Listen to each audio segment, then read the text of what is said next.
Bonjour à toutes et à tous. Aujourd'hui, petit rappel sur l'histoire.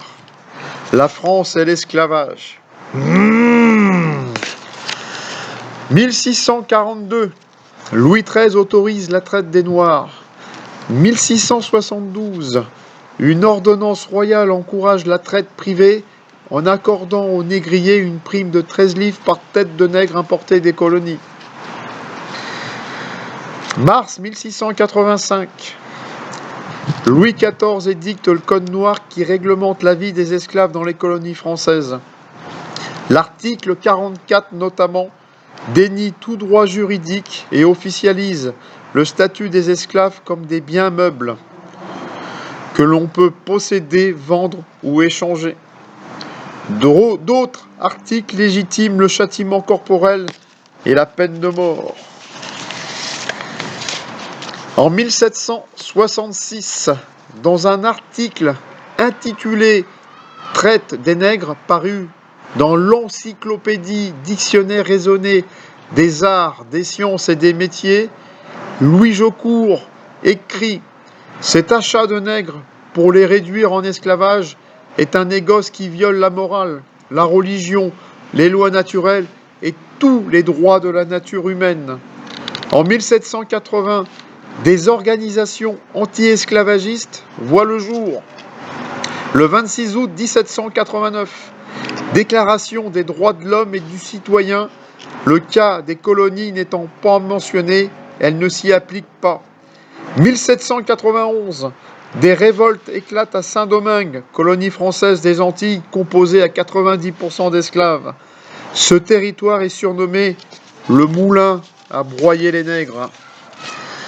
Le 28 septembre 1792, la Constituante abolit l'esclavage en France, mais toujours pas dans les colonies. Le 4 février 1794, le décret d'émancipation et d'abolition de l'esclavage adopté par Robespierre et les membres de la Convention est enfin étendu aux colonies françaises. Le 20 mai 1802, Napoléon Bonaparte rétablit l'esclavage par décret. Il mène une sévère répression, notamment en Guadeloupe et en Guyane. Toussaint Louverture, figure de la révolution des esclaves en Haïti, est arrêté. Le 1er janvier 1804, Haïti devient la première république noire du monde indépendante, qui est proclamée sous la direction de Jean-Jacques Dessalines.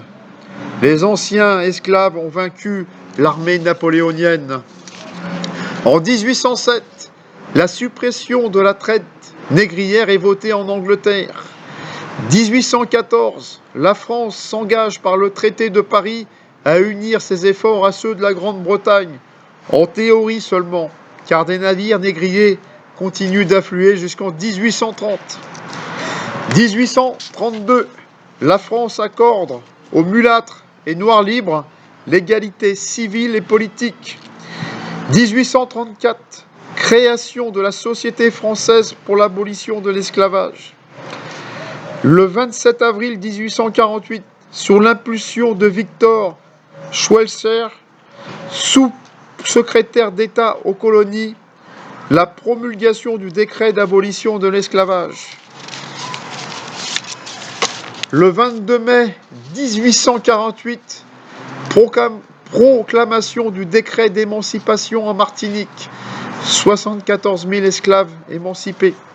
Le 27 mai 1848, proclamation du décret en Guadeloupe, 87 000 esclaves émancipés. Le 10 août 1848, proclamation du décret en Guyane, environ 13 000 esclaves émancipés.